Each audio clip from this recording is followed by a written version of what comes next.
संजय राऊत आणि शिंदेंच्या शिवसेनेतील नेत्यांमधला सामना ही नवी गोष्ट नाही, पण मंत्री गुलाबराव पाटलांनी राऊतांबद्दल नुकतंच एक खळबळजनक विधान केलं आणि राजकीय वर्तुळात चर्चांना उधाण आलं। त्याचं झालं असं की 3 वर्षांपूर्वी शिवसेनेतल्या पक्षफुटीनं महाराष्ट्राच्या राजकारणात खळबळ उडवून दिली होती। एकनाथ शिंदेंचा तो उठाव चांगलाच गाजला, पण त्याआधी शिवसेना हायजॅक करण्याचा पहिला डाव संजय राऊतांनीच आखला होता असा खळबळजनक दावा गुलाबराव पाटील करतायत।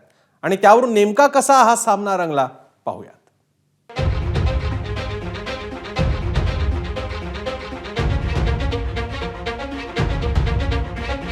हे एकनाथराव शिंदे साहेबांना बोलले होते की आपण दोघं मिळून पक्ष हायजॅक करू। या माणसाने पक्षाचा सत्यानाश केला। शिवसेना नक्कीच हायजॅक केली आहे। निष्ठावंत शिवसेने गद्दार गेले। हात शकुनी मामा आहे। 2022च्या जून महिन्यात शिवसेनेची 2 शकलं झालेली महाराष्ट्रानं पाहिली। मूळ शिवसेना, शिवसेनेचं धनुष्यबाण चिन्ह एकनाथ शिंदेंच्या सेनेकडे गेलं, पण शिवसेनेतल्या या फुटीआधी संजय राऊत हेच सर्वात आधी फुटणार होते असं खळबळजनक विधान शिवसेनेचे मंत्री गुलाबराव पाटलांनी केलं आणि राज्याच्या राजकारणात एकच खळबळ उडाली। हे एकनाथराव शिंदे साहेबांना बोलले होते की आपण दोघं मिळून पक्ष हायजॅक करू, आणि हे झाकण्याकरता ते आता नवीन आरोप करतायत। विनाकारण याच्यामुळे ते आमचं बदनाम करण्याचं काम करतायत। मूळ या माणसाने पक्षाचा सत्यानाश केला।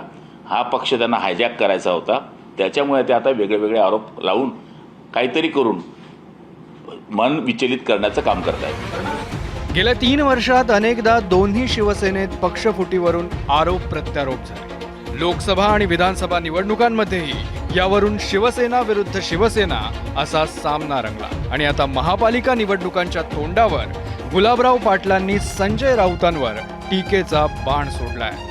शिवसेना हायजॅक करण्याचा प्रस्ताव संजय राऊतांनीच अगोदर मांडला होता असा खळबळजनक दावा गुलाबराव पाटलांनी केला।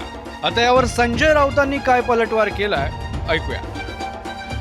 शिवसेना नक्कीच हायजॅक केली आहे। निष्ठावंत शिवसैनिकांनी गद्दार गेले आणि आता ही जी शिवसेना आहे उद्धव ठाकरेंची, ही निष्ठावंतांची शिवसेना आहे आणि ही त्यांच्या ताब्यात आहे।